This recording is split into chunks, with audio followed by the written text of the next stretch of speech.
અમેરિકામાં લોકો ગ્રીન કાર્ડની રાહ જોવામાં આખી જિંદગી કાઢી નાખતા હોય છે. તેવામાં કેલિફોર્નિયાના ડેમોક્રેટિક સેનેટર એલેક્સ પાડિલાએ 7 વર્ષથી યુએસમાં કોઈપણ સ્ટેટસ પર રહેતા હોય તેમને ગ્રીન કાર્ડ માટે એલિજિબલ ગણવા પોતાનું જૂનું બિલ ફરી રજૂ કર્યું છે.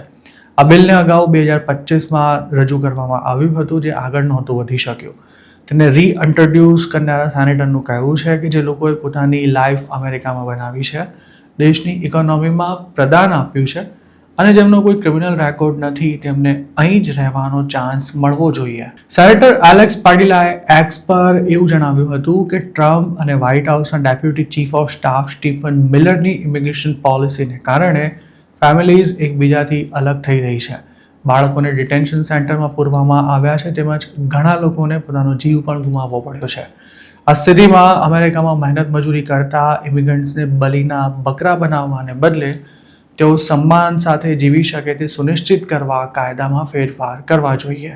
અમેરિકાએ છેલ્લે 1986માં ઇમિગ્રેશન લોના રજિસ્ટ્રી પ્રોવિઝનમાં સુધારો કરી જાન્યુઆરી 1, 1972થી પહેલાં અમેરિકા આવ્યા હોય અને કોઈ સ્ટેટસ વિના રહેતા હોય તેમજ ક્રિમિનલ રેકોર્ડ ન હોય તેવા લોકોને ગ્રીન કાર્ડ માટે અપ્લાય કરવાની છૂટ આપી હતી.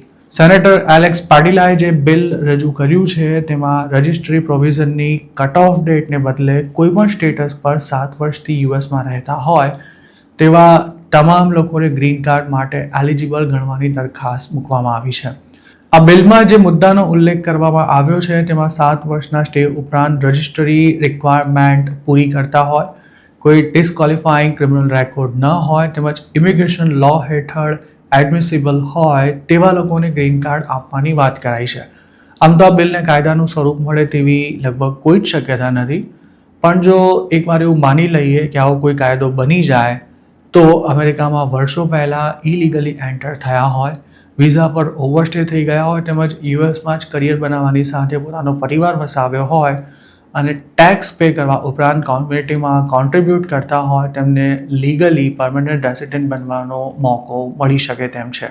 આ બિલના સપોર્ટર્સનું કહેવું છે કે જે લાખો લોકો વર્ષોથી કોઈ સ્ટેટસ વિના રહે છે તેમને આમે ડિપોર્ટ કરવા આસાન નથી.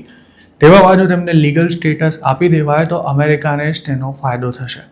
જોકે આ બિલના વિરોધીઓની એવી દલીલ છે કે જો આમ થયું તો ઇલીગલી અમેરિકા આવતા કે પછી વિઝા પર ઓવરસ્ટે થઈ જતા લોકોની સંખ્યામાં ધરખમ ઉછાળો આવશે અને સૌ કોઈ ગ્રીન કાર્ડ માટે અપ્લાય કરવા લાગશે.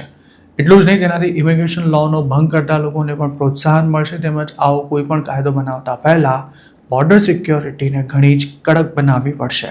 જોકે આ અંગેના બિલને રીઇન્ટ્રોડ્યુસ કરનારા ડેમોક્રેટિક સેનેટરની સોશિયલ મીડિયા પર આકરી ઝાટકણી કાઢવામાં આવી રહી છે.